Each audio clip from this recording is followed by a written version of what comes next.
So today was a Jewish holiday. Anybody know what Jewish holiday was today? It's pretty obscure. Very good, Simon. It's the Jewish Day of Love today, or it was. The sun's gone down. We've passed it. Sorry. It's called Tu B'Av, which Tu like Tu B'Shvat, same idea. It's the letters Tet Vav, which means 15 together, the 15th of the month of Av. It's a very obscure holiday. We don't know really much about its origins, but there's an obscure reference in the Mishnah that says that on the 15th of the summer month of Av, under a full moon, young Jewish men and women would dress in white and go out and dance in the vineyards of ancient Judea.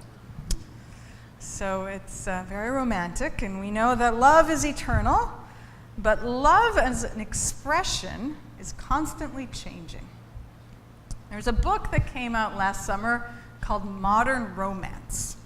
It was a book that was a collaboration co-authored by Aziz Ansari, who's a comedian. He's in, if you ever watch Parks and Recreation, he's kind of a well-known comedian today.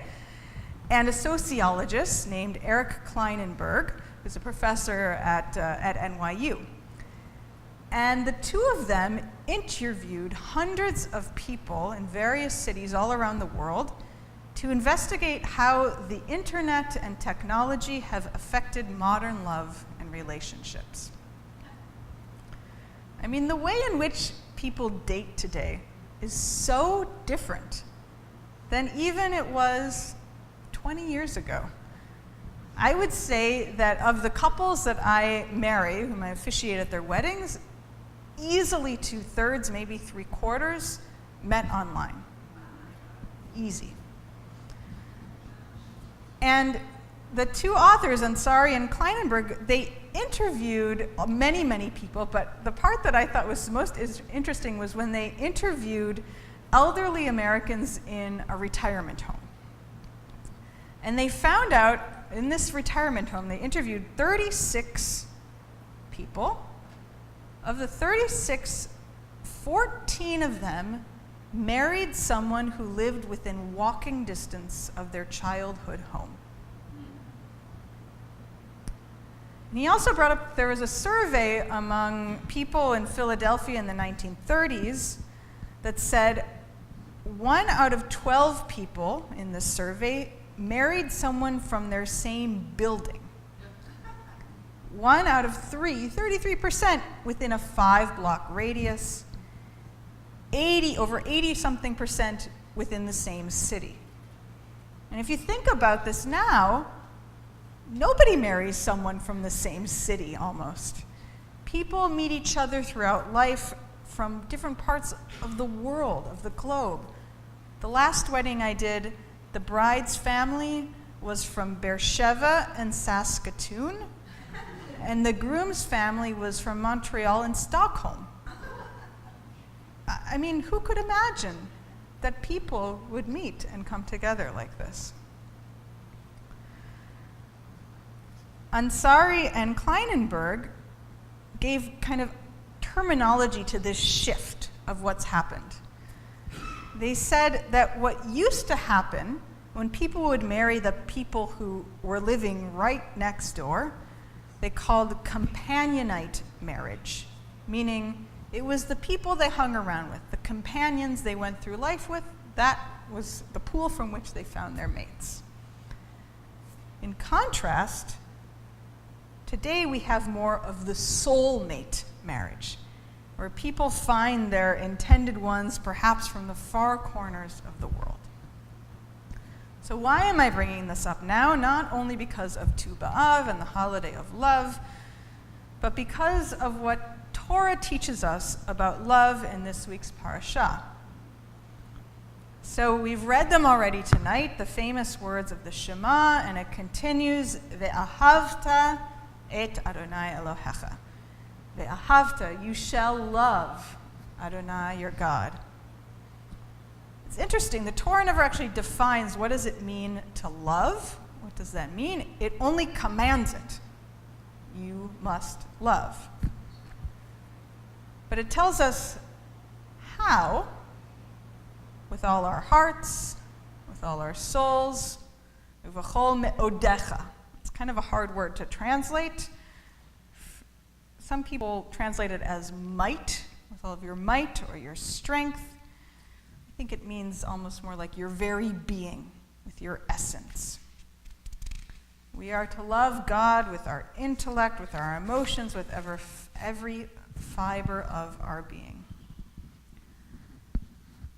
I have a colleague, Rabbi Shira Milgram, in New York, who points out that this commandment, ve'ahavta, you shall love, occurs only 3 times in the whole Torah. They're very familiar.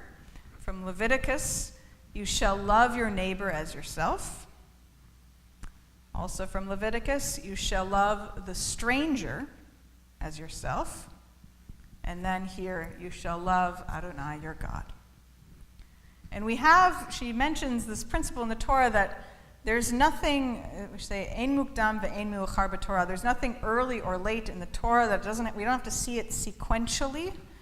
But here, she wants to see it sequentially because the Torah, she likes that the Torah commands the love of people, neighbors and strangers, before the love of God, to teach us that it's not possible to achieve the love of God until we learn how to love others.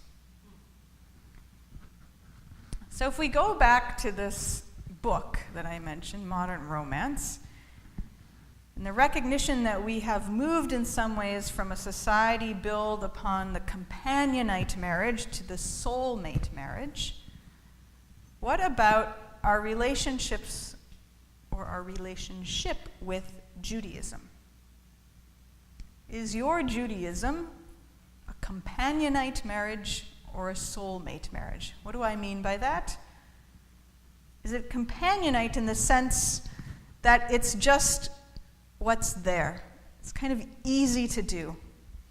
It's what my parents did and their parents did, and so I do it too. You eat kosher because everyone else in the neighborhood was eating kosher. You go to shul because guilt. Or is your love of Judaism a soulmate match? Something that you feel very deeply inside? Is it modern romance, in a sense, that we go out and seek it not because it's easy or it's habit, but because it is life-affirming, it is who we are? There's the great scene in Fiddler on the Roof. You remember it? Where the children, they say, I can't remember which daughter, doesn't want to have a matchmaker anymore. She wants to marry the guy she fell in love with, her soulmate.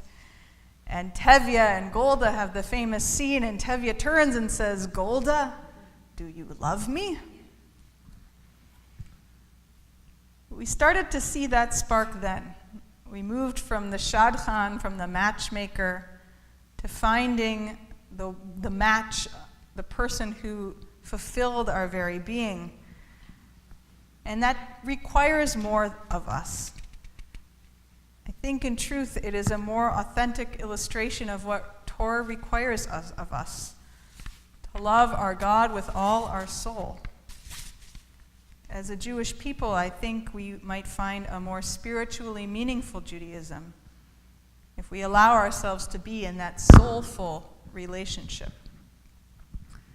When we say these words, ve'ahavta et Adonai Elohecha, let us think about if our Judaism can make this shift to the soulmate kind of relationship. Can we model a Jewish life that is about that passion and not the guilt, so that we might move on into the future, into what is now the present, into that relationship of sacredness. Shabbat Shalom.